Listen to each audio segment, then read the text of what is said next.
전국 여러 곳, 뭐 서울을 포함해서 이 땅꺼짐이 발생하는데 특히 그 당시 우리가 방송에서 짚었던 것이 비만이 오는 여름철에 더 위험하다. 맞습니다. 지금 안 그래도 집안치마 신고 급증하고 있다고 합니다. 네. 이게 21일 토요일에 전북 남원시 두통동의 한 횡단보도 앞에 인도에서 싱크홀이 발생해서 40대 시민이 추락하는 일이 있었습니다.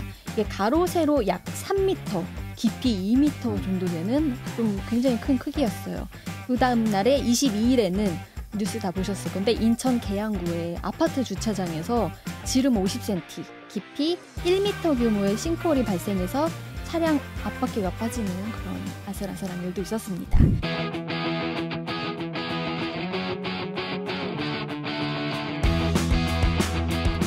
기후의 눈으로 경제를 읽다. 안녕하세요. CBS 기후로운 경제생활에 오신 것을 환영합니다. 저는 진행을 맡은 홍종호입니다. 한 주 동안 세계 각지에서 벌어진 기후 현안 전해드리는 주간 기후 브리핑 시간입니다. CBS 경제부 최소연 기자 나와 계세요. 안녕하세요. 네, 안녕하세요. 예, 오늘 어떤 이야기 준비해 주셨습니까? 네, 이른 장마 본격 시작. 네, 지난주 19일 전후로 이제 우리나라의 장마가 시작됐습니다. 우리나라 보통 6월 하순부터 7월 하순까지 장마 영향권인데 이번에 조금 빨리 아마 기후변화 영향인 것 같아요. 그렇습니다. 지금 가장 먼저 장마 시작되는 곳 제주도잖아요. 제주도에서 지금 6월 8일부터 이제 비가 내리기 시작하다가 6월 12일을 이제 기점으로 본격적인 장마가 시작이 된 걸로 관측됐습니다. 이게 제주 지역에서 지금 평년보다 한 일주일 빨리 시작한 거라고 해요.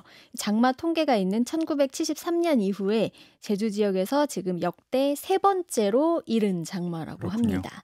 특히 올해 1호 태풍 우디비 지금 제주 지역 호우에 영향을 또 줬었죠. 이 비를 시작으로 제주도가 이제 본격적인 장마 영향권에 들고 광주 전남 지역에서도 집중호우가 내렸습니다.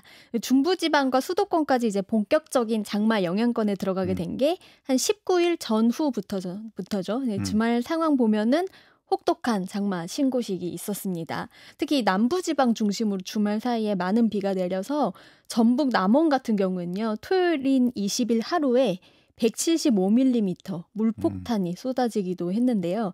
이게 이제 관측 일에 가장 많은 양이라고 합니다. 아, 그래요? 남원 예. 지역에. 이게 175mm 하면 어느 정도냐면 우리가 금요일인 19일 밤부터 일요일인 새벽 5시까지 22일 새벽 5시까지 이제 서울에 내린 누적 강수량이 52.1mm였거든요. 그의 5배가 넘는 양이 그래요. 내렸다고 보시면 네. 됩니다. 자, 이번 주와 다음 주 이제 장마가 이어질 텐데요. 네. 아직 초입이지만 피해가 커질 수 있어서 정말 단단히 준비가 필요하다. 이건 너무 아무리 강조해도 지나치지 않죠? 저 올여름 이 장마 특징 중에 하나로 이 많은 전문가들이 짚어온 게 바로 집중호우랑 같이 폭우랑 폭염이 번갈아서 나타나는 그런 양극화 패턴입니다.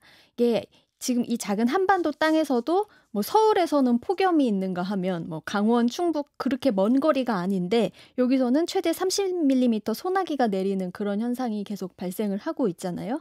지금 촬영일인 23일 월요일 오늘 지금 서울 아침부터 지금 푹푹 찌는 폭염이 지금 계속되고 있는데 뭐 낮 최고 기온 33도까지 올라갈 수 있다고 하더라고요. 이게 장마 전선이 남해로 물러나면서 벌어진 현상입니다. 그러니까 비가 소강 상태에 접어들어도 폭우만큼 견디기 힘든 폭염이 또 이어지는 겁니다. 그리고 이게 시시각각 바뀌기도 해요. 지난 13일에는 지금 파주에서 폭염특보가 내려졌다가 12시간 만에 그냥 바로 호우특보로 바뀌는 그런 일도 벌어졌어요. 단 12시간 만에요. 이 때문에 장마 기간이라고 해도 이 폭우뿐만 아니라 좀 기록적인 폭염에도 대비할 필요가 있어 보입니다. 우리 방송에서도 줄곧 얘기해왔지만 올여름은 지금 기후변화 영향도 있지만 우리 봄철에 산불 영향 때문에 많은 비가 집중적으로 내릴 우려가 크기 때문에 단단한 그 대비가 필요해 보입니다. 부산 같은 경우에도 벌써 신기록이 나왔다고 해요. 14일에 이제 0시 4분부터 딱 1시간 동안 61.2mm 비가 내리면서 네. 이게 1904년 아예 근대적인 기상 관측 시작한 이래 지금 1시간 강수량으로 신기록 넘긴 겁니다. 그래요. 예, 특히 이게 부산이 산지랑 해안가를 끼고 있기 때문에 집중호우랑 만조가 겹치면 저지대 침수 반복되거든요. 불안한 지역 많습니다. 맞습니다. 또 살펴볼 것이 싱크홀. 우리 방송에서 한번 다뤘잖아요. 예. 이게 이제 전국 여러 곳, 뭐 서울을 포함해서 이 땅꺼짐이 발생하는데 특히 그 당시 우리가 방송에서 짚었던 것이 비만이 오는 여름철에 더 위험하다.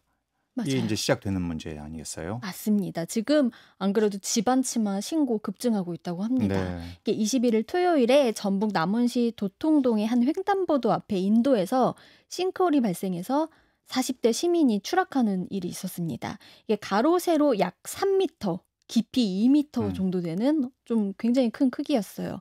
그다음 날에 22일에는 뉴스 다 보셨을 건데 인천 계양구의 아파트 주차장에서 지름 50cm, 깊이 1m 규모의 싱크홀이 발생해서 차량 앞바퀴가 빠지는 그런 아슬아슬한 일도 있었습니다. 2020년부터 2024년까지 전국에 집안 치마가 총 867건 있었는데요. 이 중에서 절반 이상이 여름철에 발생했습니다. 월별로 보면 8월이 234건으로 가장 많고요. 7월이 133건, 6월 110건 순으로 많았습니다. 특히 대도시에서 주의가 우리 6월부터 8월까지 주의가 필요할 것 네. 같습니다. 어쨌든 또 새 정부가 이런 장마 또 이런 어떤 재난 상황에 상당히 신경 쓰는 그런 보도가 계속 나오고 있어요. 제가 예. 보기에는 이 대통령께서 워낙에 지자체장 출신이기 때문에 예. 이런 쪽에 어떤 행정력을 집중하고자 하는 그런 마인드는 좀 있지 않을까 하는 생각을 해봅니다. 맞습니다. 일단 보면은 새 정부 취임하고 처음 맞는 지금 장마 그래요. 기간이잖아요. 그러다 보니까 좀 단단히 대비를 하는 걸로 보여요. 우선 이재명 대통령이 이제 전국 장마 본격화한 지난주에 20일 오전에 금요일 오전에 추가 차관 인사 단행하면서 지금 행정안전부 차관에 김민재 차관보 중용했고요. 또 차관급인 행안부의 이 재난안전본부장 자리에도 김광용 대변인을 기용을 음. 했습니다. 이게 아직 부처 인사 다 제대로 이뤄진 상황 아니잖아요. 근데 일단 장마 시작하니까 새 정부 재난안전본부장 자리를 좀 공석으로 둘 수 없다고 판단한 걸로 보입니다.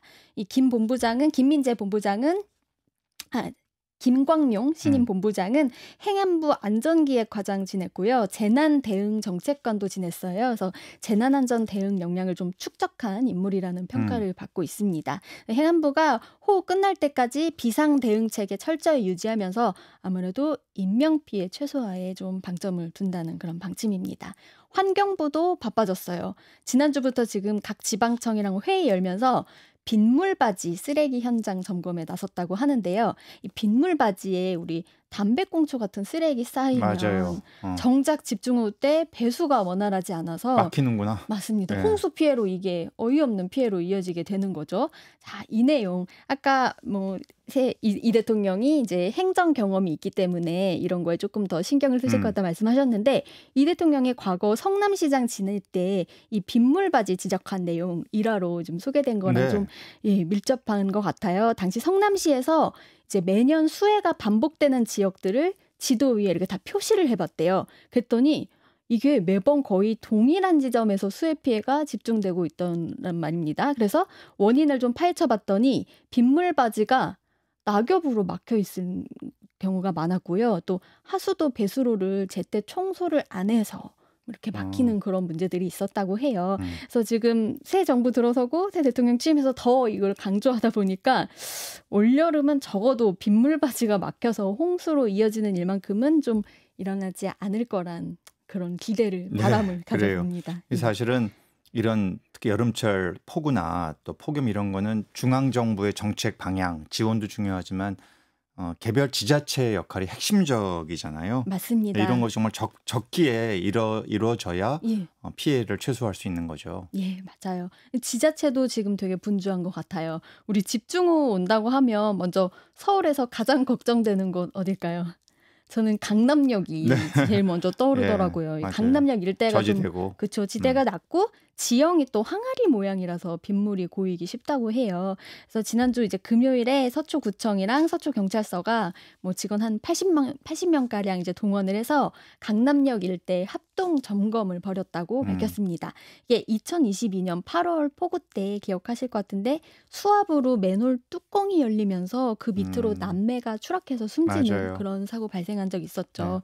서초대로 일대 돌면서 이 맨홀 추락방지 시설 안에 있는 추락방지 시설이랑 배수관 같은 거 좀 면밀히 살피는 작업하고 있다고 하고요.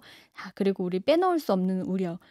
관악구는 반지하 주택이 많아요. 이 그럼요. 침수 우려 주택이 전국 기초지자체 중에서 가장 많은 지역이 서울 관악구로 음. 꼽힙니다. 그러다 보니까 올여름 장마 앞두고 한 6,400여 가구에 침수 방지 시설 설치했다고 합니다. 자, 근데 얼마나 대비하고 있는지 요즘에 각 언론에서 취재를 많이 나가고 있는데 지난주에 머니투데이 보도 보면은 관악구 반지하 주택 대부분에 차수판이 설치돼 있긴 한데 그 높이가 성인 무릎보다 좀 낮은 수준이었다고 해요. 그렇군요. 이게 어떤 의미냐면 그보다 더 이상으로 비가 내리면 차수판이 무용지물이 될 수 음. 있다는 그런 문제점 지적했습니다. 네.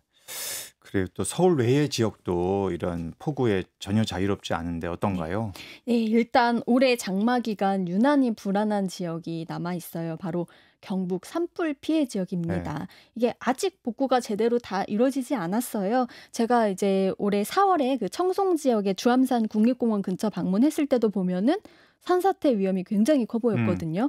아직 복구 안 된 상태에서 뭐 급한 대로 뭐 옹벽을 좀 쌓은 곳도 있기는 한데 주민분들 좀 불안감 크다 보니까 뭐 낙석 방지 그물망 같은 거 좀 설치해 달라 요런 요구 같은 거 있는데 지자체에서 좀 더 신경 써서 보호할 필요가 있다는 음. 그런 그런 목소리가 전해졌고요. 또 우리가 올봄에 이제 산불로 기후지킬 숲을 많이 잃었잖아요.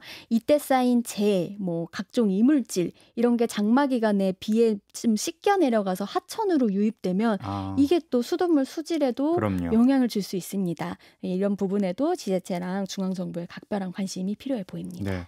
이런 특히 여름철 어떤 재해에 있어서의 가장 큰 원칙은 사전 예방 아니겠습니까? 예, 맞습니다. 그래서 매년 이런 일들이 참 또 비극적인 참사까지 발생을 많이 하는데 올 여름만은 잘 지나갈 수 있도록 정말 중앙 정부와 지방 정부가 최선을 다해서 또 우리 국민들께서도 여기에 대해서 굉장히 신경을 많이 미리 쓸 수 있는 노력이 좀 종합적으로 이루어지면 좋겠다는 생각을 하게 됩니다. 네, 자, 첫 번째 이슈 여기까지 살펴보겠습니다. 지금까지 최세현 기자였습니다. 고맙습니다. 감사합니다.